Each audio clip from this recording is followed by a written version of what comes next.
So like today's topic is interpretation of financial statements. Under that we are going to do ratio analysis. Okay. Now what is this ratio analysis all about? Let's say this is Mr. A. Mr. A draws a monthly income of 50,000 rupees or dollars or pounds or euros, whatever. Like people won't get $50,000 per month, of course. 50,000 rupees, let's say he draws per month. Okay, it is his salary. So he has a package, annual package of 6 lakhs. Now Mr. A would have some committed expenses every month. Am I right? Let's say Mr. A pays a rent of 20,000 rupees. Mr. A has some he has to buy provisions for his family. So 10,000 rupees he spends for provision, milk, and like dairy product, like these are the committed expenses which your parents even have. Everyone has, correct? Our father has some committed expenses. So provisions. Are you following what I'm saying? Yes, sir. Yeah. So these are the he spends like 10,000 on provisions. He has some like children education expenses of 5,000 and medical expenses of 5,000. Okay. And let's say in this 5,000 we can also add, like all together we can add some, he goes for outings in the weekends and all. So 10,000 he has buffer. He keeps it like this is also a committed expenses, committed expense per month for him. Education, like medical, leisure, whatever you want, you can say. Now he is left over with how much? 20,000 rupees. Now what Mr. A should do with this 20,000 rupees? Okay, so either Mr. A can keep this in his home in a safe, that is almirah or locker or whatever you want, you can say. Point number two is he can deposit this money in the bank. Okay, so these are the two options he has. Of course, traditionally we know these two options. Am I right? Now, if he keeps this 20,000 rupees every month in almirah, in year he is saving 2.4 lakhs. Is it right or wrong?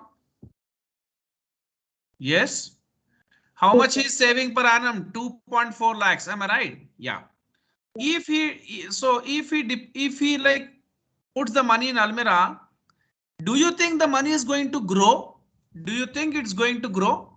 My question, simple question. Do you think this 2.4 lakhs is going to become 2.5 lakhs or 2.6 lakhs at the end of the year? No, sir. No, never it will become. Why? Because he is just keeping the money in his in his home, and the money won't grow until and unless it is put into some investment. Okay, so if you sit at home, are you going to gain something? Never. To gain something, you have to go out of your house, out of your comfort zone. You have to work hard and then you get money. Okay, in the same way, your money is not going to grow if you keep that money at home. It will definitely grow if you invest that money or if you put that money somewhere else. Either you can start a business activity, either you can invest your money somewhere else. So we'll come to that investment option. Okay. Now, if Mr. A deposits his money in bank, he is getting 4% interest. Of course, what does it show? 2.4 lakhs into 4%. So if I take 2.4 lakhs, 1%, it is 2.4. And like if I take like 1% happens to be 2,400. So into 4 times, if we do how much? I think 9,600, correct? So 9,600 is the interest is going to earn on this 2.4 lakhs in a year. If you add that, roughly it becomes 2.5 lakhs. Of course, this makes somewhat sense rather than this, correct? So he will definitely opt for this option. But what happens? One fine day, Mr. A goes into a family like he attends a family function, and there are many of his cousins, friends who are attending, and they happen to discuss something like one of them says that I have taken a plot in some area in outskirts of Hyderabad 5 years back. I took it for 10 lakhs. Now it is worth 25 lakhs. This point really catches the imagination of Mr. A, and he asks further details to this gentleman. And this gentleman says, no, like, see, whatever I've got is in 5 to 10 years and it's a long-term investment. And since like I have a business and I can like, I have got some good money from my father, like because he got retired and all, I could buy that plot and today like it is having a high value. Okay. So like Mr. A understood that this kind of investment won't suit him. Then he like also has a discussion with this gentleman. He says, I am investing my money in gold. I buy gold every year. Some amount of my savings I put in gold, gold buying. And what I'm seeing the trend is like since 7 to 8 years, gold has increased many fold and my value, whatever the gold I bought has increased in value. Okay. So that is also one of the option Mr. A has. Now he also has a discussion with this gentleman. This gentleman says, I put my money into traditional investments like stocks or bonds. So I think you know what is stocks or bond. Stock is nothing but putting the money in shares or buying the shares of a company. Bond is nothing but buying the bonds or security of a company. So I'll get back to that afterwards. I'll tell you what a stock and bond is within some time. But I think you got some rough idea regarding what is a share and what is a bond. I think you have heard this. You're familiar with these terms, correct? Then he discusses with this gentleman and this gentleman says, I have invested my money in like some mutual funds. I have taken a mutual fund or SIP, systematic investment plan. And these are the like discussions he's having. And what Mr. A finally decides is he has some 2.4 lakhs. Why not? So he is very much impressed with these stocks, shares. Why? Because his friend says that he is getting some 20 to 30% returns on stock. And that is very good, isn't it? So instead of depositing our money in a bank and earning 4% interest, it is better to invest in stocks and get 20 to 30% returns. Correct or wrong? Who in the world doesn't want to enjoy good returns? Everyone wants to enjoy good returns. Correct? Yes or no in chorus? Yes, sir. I can't bear such silent class. Really, it gives me a headache. Now, so what Mr. A finally decides is, after having a discussion with one of his friends, Mr. A has made up his mind to invest his money in some company. And what he wants is he wants to take ownership in that company. Suppose a company like has a share capital of 10 lakhs. What do you mean by share capital? Share capital is nothing but the money which company requires to run its operations. That is nothing but the share capital. Okay. So this share capital is nothing but the money which people have invested in the company to see, if you want to start a business, you can start your business on your own. But if you don't want to involve yourself in the like daily operations, or you cannot, if you are already into some other profession, either you are a doctor, lawyer, chartered accountant, or you're in a company, working in a company, you're doing a job, it is not easy for you to start a business. So what you do, you invest in others' business who are already like having a plan and aim to start a company. So what you are getting the benefit is, instead of investing directly in a company and starting a company on your own, which you cannot do because you're already involved in a profession or already you are into a job or something, you are investing money in someone else venture who is a very smart person. Okay. Reliance chairman Mukesh Ambani, or Tesla's Elon Musk, or Google's Sundar Pichai. These are CEOs. I'm not saying they are some owners of the company. These are CEOs. Sundar Pichai, or you trust them. See, you have seen that these people have made a company very profitable. So you also want to put some part of your money in that company. And of course, how much you have invested, that much returns you can expect from that company. I'll explain you how. See, suppose let's say Mr. Mukesh Ambani is coming with a new venture and he wants to start a company called Reliance Jio. And everyone knows what is Reliance Jio in today's world, correct?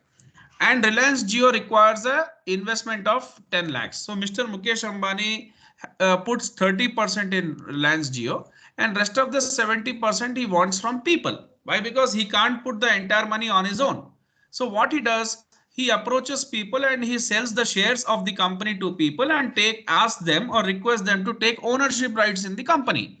When you have a share of a company, you get ownership rights in that company. Are you following or not? Yes, sir. Yeah. So now what Mr. A does is Mr. A gets this news through newspapers and he invests his money in this company and he invests 1 lakh. Now he has taken how much like stakes in this company? Can I say 10%? Yes. See, in 10 lakhs, 1 lakh is Mr. A's investment. So Mr. A owns how much of this company? 10%. 10%. Mr. A is the owner of 10% stakes or 10% of this company. So whatever profits this company Reliance Jio will make, Mr. A would get 10% of his share from that company's profits. Okay. Now don't confuse yourself with partnership form of business and company form of business. In the first chapter of F3, I have already conducted the class. Hoor, I shared the video with you. I think you have gone to that video, correct? Yes, sir. Yeah, so you understood the difference between a partnership form of business and a company form of organization, correct? Yes, sir. And Hamsika, you are okay with this concept, fine. If not, I'll share my video with you. Don't worry, in the next coming class. Now. Okay, sir. So this till here you have understood the story. What the story is, nothing but whenever you save, it is better to invest. Why to invest? Because if you invest, your money will grow. Your money will grow, you will become richer. That's the only concept and that's the only logic behind this. Nothing more than that. Now, Mr. A, now like before investing your money, see, Mr. A has got all the inputs about Reliance Jio from his friend. And what happens is like we should not trust like any of our friends or any of our relatives or anyone blindly because God has blessed us with brain. So we should also apply our brain. Okay, fine. So what I mean here is suppose if you want to buy a land or a plot. So marketing people will say many things. They'll say that this is a very good investment you're doing. This is a very good venture because nearby high-tech city is going to come and now n number of statements they'll give. Out of that, there'll be 10% truth and 90% lie. Everyone knows what marketing people do, correct? Not everyone is like that, but some. So what you have to do is you have to apply your mind. You have to you should act wisely, prudently. How? Immediately you should ask the link documents of this plot to that marketing guy, take it to a lawyer and get an opinion from him. Once you get the opinion that this plot is legally, it has a good legal title. That means the title of this land is clear and you'll have no problems in future. No one will come and claim that this land belongs to them or XYZ. So if we get such kind of assurance, we can buy this plot or not? Please tell me. Yes. Yeah. Yes, sir. For that, what we did a research. We took an opinion. That is called due diligence. In the same way, before investing in Reliance Jio company, it is better that Mr. A does some research on his own and does not believe people's words blindly. Okay. So what Mr. A can do, let's say Mr. A is he is a he is someone who has been a student of finance, okay, and accounting as you are, and now today you're learning this ratio analysis and you can also apply this ratio analysis or this skills in future before investing in any of the companies. Okay, so what Mr. A wants to do is he wants to do the ratio analysis, or he wants to check, he himself wants to check the performance of Reliance company on his own rather than believing people's words. Okay. So what Mr. A can do, how he can check the performance or of Reliance Jio company.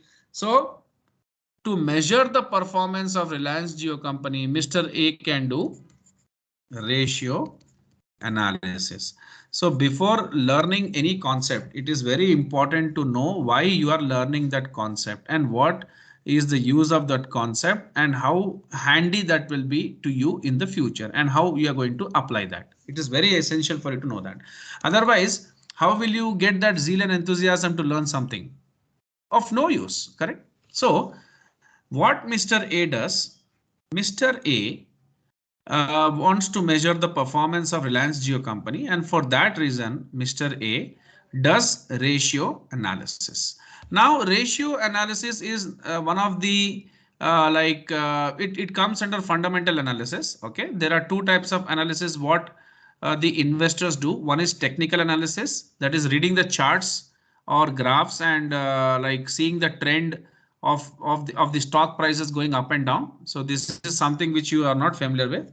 Second is fundamental analysis, reading the statements of a company, like doing the research on company's performance, like comparing the current performance of the company with the past year performance. And third, one more ways of doing the fundamental analysis is through ratio analysis. Okay.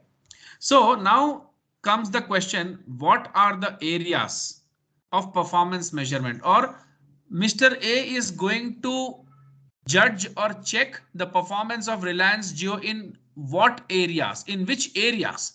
So first one is, I'll write here, measures of performance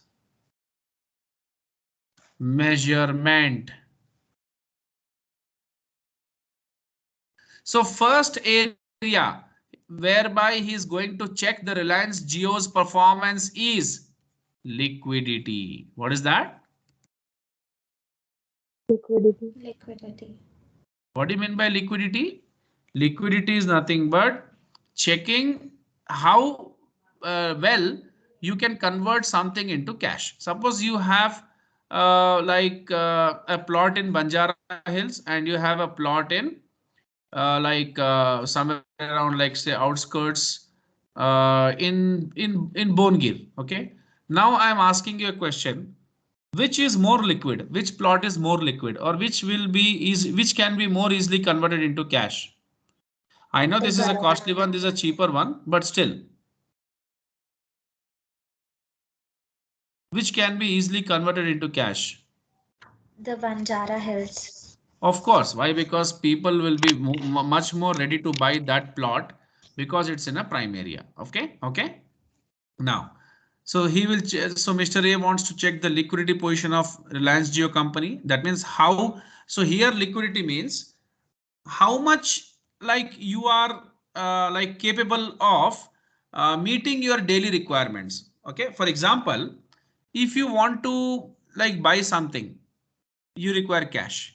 If you want to take advantage of some offer which you're going to get in the future, of course you require cash. Sometimes it happens na, you see in newspaper some property is getting auctioned and that property is in a very prime area, and then immediately what happens, they quote the price 10 lakhs and you say I don't have that cash right now, otherwise I would have bought that property. So if you want to avail some offers, if you want to take advantage of some offers, you should have what? Cash. Am I right? Yeah. Now you'll think, no, sir, I have a plot, I have lands, those I can sell and get money. See, I'm not denying that you cannot sell it and get money. You can sell them, but it will take lot of time for them to convert into cash. Why? Because you have to look for a good buyer, and then you and that buyer should come to a common conclusion about that, about the price and everything about that plot, etc. So it will take some good amount of time, isn't it so? So liquidity is nothing but we are going to check how strong the company is like in terms of holding cash or like liquid assets, and how well company is able to run its daily operations very smoothly with the cash or liquid resources what it has. Okay, as simple as that. Second is solvency. So solvency is long-term liquidity.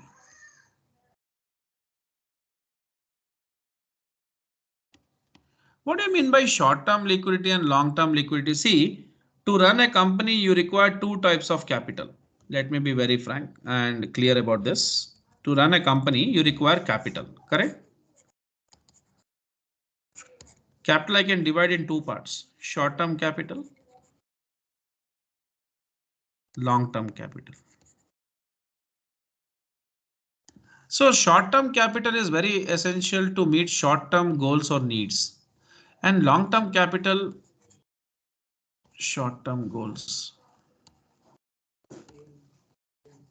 So we say this as working capital. This is very essential to run the business activities or routine business activities or daily business activities very smoothly. If this is not there, if this is not, see, every company would have, of course. If you don't have intact, that means enough working capital, you will find it difficult to run your daily operations smoothly. That means it will not be easy for you to run your company smoothly. Okay. Long-term capital to meet or fulfill long-term goals. So what can be the short-term goals of a business? To increase revenues, to earn profits. Okay. Okay. So these are some of the short-term goals, and what can be the long-term goals? Expansion, acquisition, acquiring some other company, merger, or like expansion is nothing but expanding to some other area. So these are some of the examples. Okay. So for both, company requires funds or capital, isn't it so? So I've mentioned you, I've like explained you like what capital is ideal or apt for what kind of goal. Okay. Now I can like give a small example and explain you this concept. See, your father has a long-term goal regarding your studies and as well as a short-term goal regarding your studies. Am I right? Yes or no? So Yes, what sir. is your father's long-term goal, that you should go to you should go abroad, or you should join some B school, or you should do masters or whatever. He has some good plans for you, and that is like 10 years later, let's say. I know you are not at that stage whereby your father will like send you 10 years later somewhere for studies and all. You right now your age is like 3 or 4 years or 5 years down the line. You can like plan for higher studies, correct? Masters and all. So this is what your father has a long-term goal, and right now he has enrolled you in a college. Let's say after 5 years. Right now he has enrolled you in a college, and he has paid your college fees. Fine. He has paid your college fees, correct? Do you think that is enough like for you to pursue your education in your college? No. No. Apart from your college fees, he has to give you every day's money in your hands.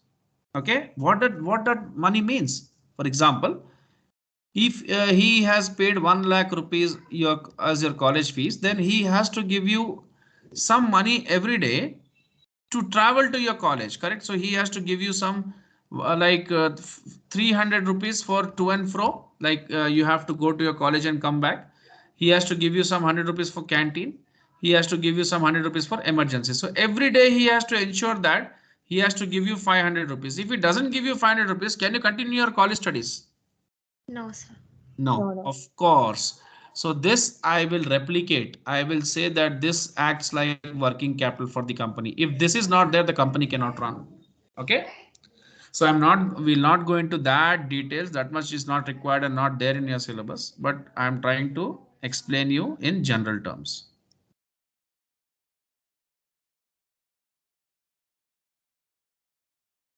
Third is profitability.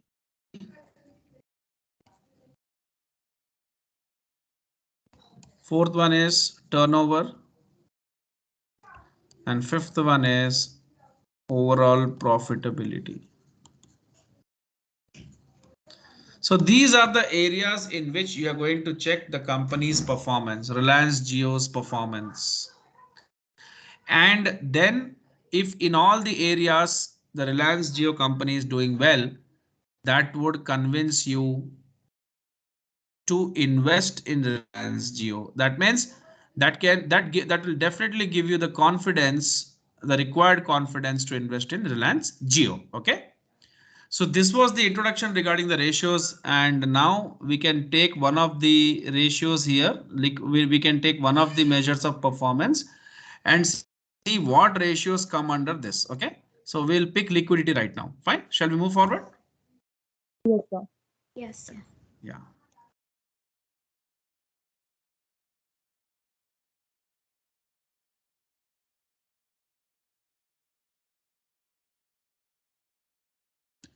So under liquidity ratios, the first one is current ratio. So what is the formula for this current ratio? Current assets by current liabilities. Now, what are current assets and what are current liabilities? Any one of you can tell me. So current assets can be received within a period of 12 months and current liabilities can be paid within a period of 12 months. Yeah, but I did not ask the characteristics of current assets. I asked you what is a current asset? Can you define an asset? Sir, something which we own is called a current asset. Something Which we own. which we earn. Own. Own. Okay. Own. Yeah. So asset is nothing but some resource which is owned by us, controlled by us, and on which we expect economic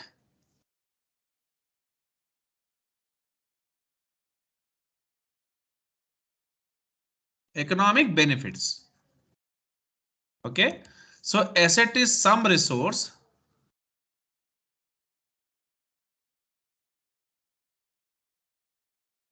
which is owned by us, controlled by us, and on which we expect probable future economic benefits. Fine. So now I can divide. So asset is some resource. See, if you have a land and the land is registered in your name. Okay. So that land is owned by whom if it is registered in your name? By us. Of course. And it is controlled by whom? You. You will decide what to be done on that land, whether you want to do farming, whether you want to make an apartment, etc. Okay. And definitely you are going to do that in the future and you're going to expect some good benefits from that. So that is your asset. Now assets can be of two types, current assets, non-current assets, and very well said, Hamsika. Current assets are nothing but which gives you economic benefits within 12 months. That is standard. And non-current assets gives you economic benefits beyond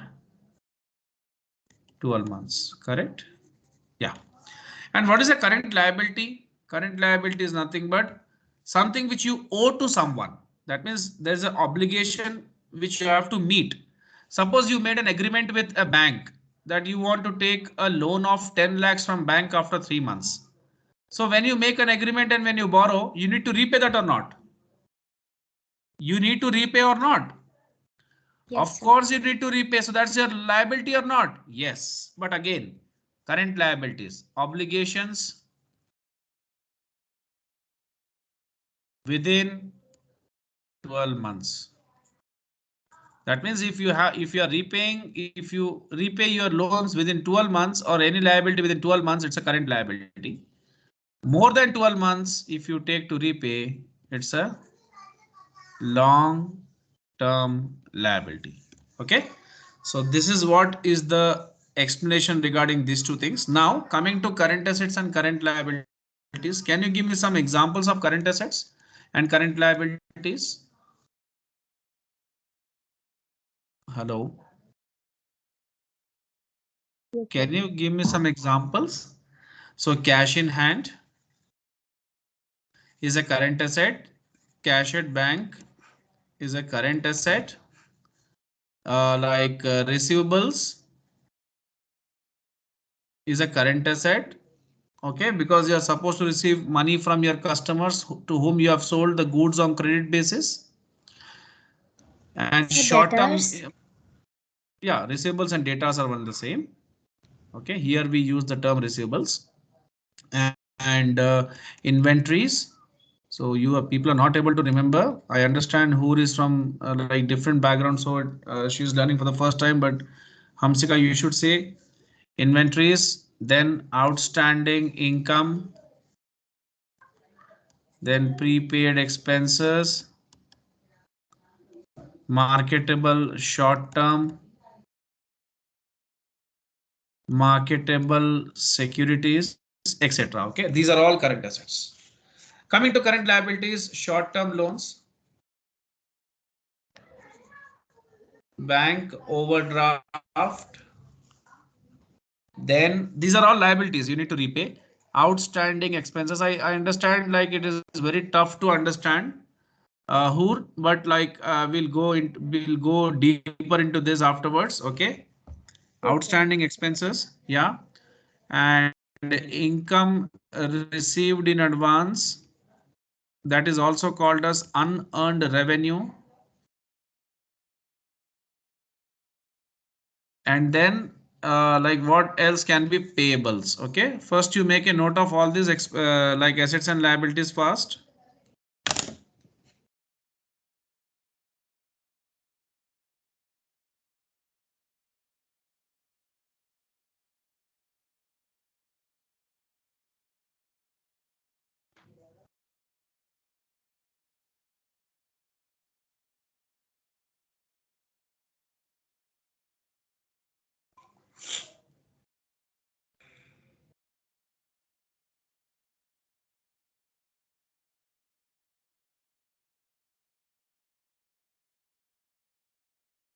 Once you have done noting, like finish noting down, you will confirm me.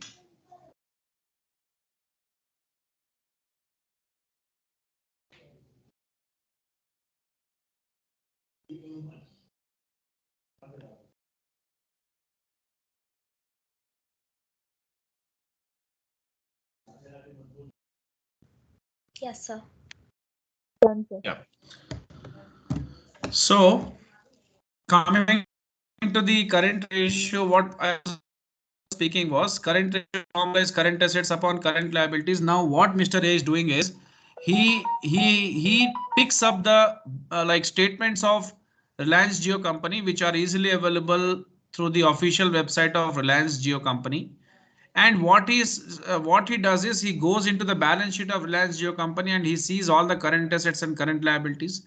He picks up those current assets and he totals them. So the total happens to be 200,000 or 2 lakhs, let's say, which is current asset. And the total of current liabilities happens to be 1 lakh.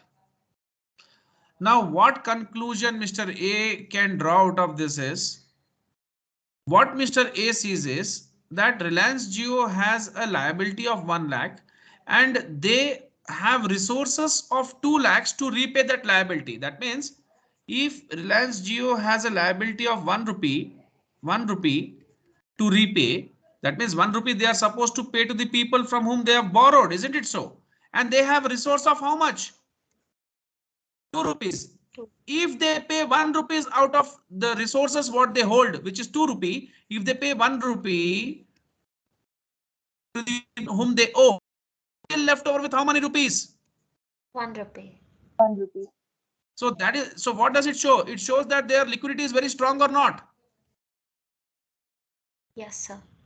Of course, their liquidity is strong because despite of paying the entire debt or obligation, whatever they had, they still have how much money? Exactly that much money, how much they had the debt of. That means double of that, correct?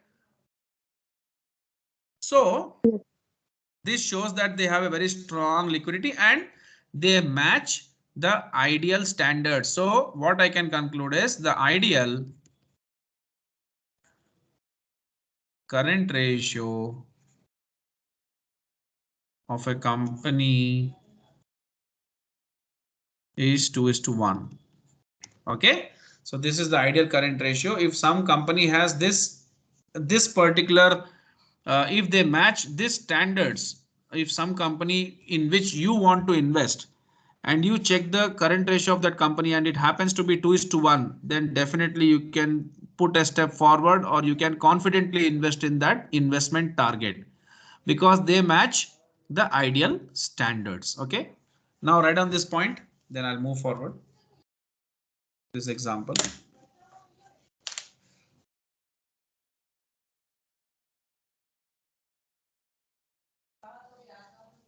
This chapter is very essential regarding F2 and F3 paper because ratio analysis is there in F3 as well as in F2, both the books.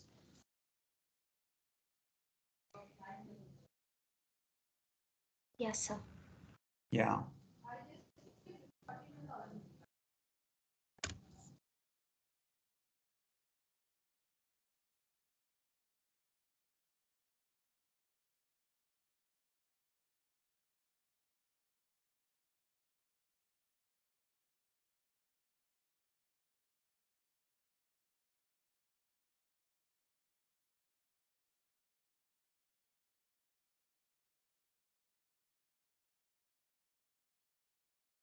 Inform me when done. Okay.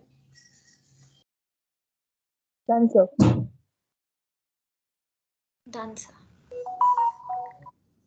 Yeah, yeah.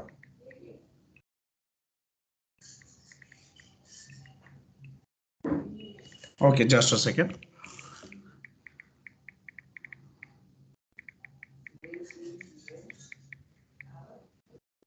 Now, so coming to this, now my simple question to you is, what if the ratio is 3:1 or 4:1? Is it good?